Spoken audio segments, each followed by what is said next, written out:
আসসালামু আলাইকুম বন্ধুরা, ভিশনের ইনফ্রারেড ইলেকট্রিক কুকার। প্রথমে সুইচ দিয়ে পাওয়ারটি প্রেস করে ধরে রাখবেন, চুলাটি অন হবে। তারপরে ফ্রাই যদি লাল বাতি জ্বলে তো জ্বললে, না জ্বললে টিপ দিবেন, প্রেস করবেন ফ্রাইয়ে। তারপরে যে আপনার আগুনের পাওয়ারটি যে ভলিউম কমানো বাড়ানো আছে, এটার অনুযায়ী আপনারা ভলিউমটি বাড়িয়ে কমিয়ে নেবেন। দেখেন এই যে 1000 ওয়াটে চলতেছে, আপনারা চাইলে কমাতে পারেন, বাড়াতে পারেন, কোনো সমস্যা নাই।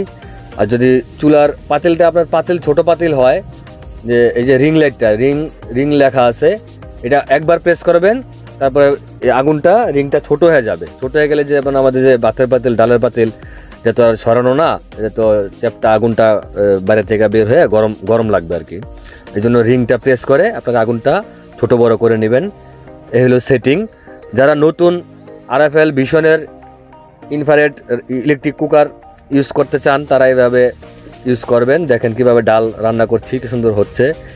এখন গ্যাসের অনেক জায়গায় সমস্যা, ঢাকায় বলেন, ঢাকার বাইরে বলেন, তা অনেকে ইলেকট্রিক চুলার দিকে ঝুঁকছে আর কি, অনেকে কিনছে, অনেকে নতুন অবস্থা পারে না চালাইতে।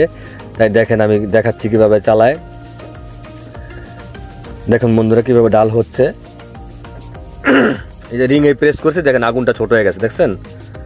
একবার প্রেস করবেন, আগুন ছোট, যদি বড় হয় তাহলে প্রেস করবেন আবার, আগুনটা ছোট হয়ে যাবে। এরকম পাতিল হলে ধরতে পাশ দিয়ে দেখা যায় আগুন পাশ দিয়ে বের হলে পাতিলটা বেশি গরম হয়। আর ফ্রাই প্যানে হলে আপনারা আগুনটা বড়ই দিবেন, কিন্তু ফ্রাই প্যানটা ছড়ানো। এই হলো অবস্থা বন্ধুরা। তাই ভিডিওটি কার কার ভালো লাগছে, যদি উপকৃত হন, দয়া করে আমার চ্যানেলটি সাবস্ক্রাইব করবেন এবং একটি লাইক করবেন। ধন্যবাদ সবাইকে ভিডিওটি দেখার জন্য। দেখেন যে রিং লাইট দেখাচ্ছি, ফ্রাই দেখাচ্ছি, ফ্রাই প্রেস করবেন, তারপরে আপনারা যে ভলিউম বাড়িয়ে কমে নেবেন। দেখেন আগুনটা ছোট হয়ে গেছে, রিংয়ের চাপ দেওয়ার পরে আগুনটা ছোট হয়ে গেছে। আরেকটা প্রেস করলে আগুনটা আরও বড় হবে। ফ্রাই প্যানের জন্য আগুনটা বড় ঠিক আছে, এরকম দুধের পাতিল, ছোট পাতিল, ডালের পাতিল হলে আগুনটা ছোট করে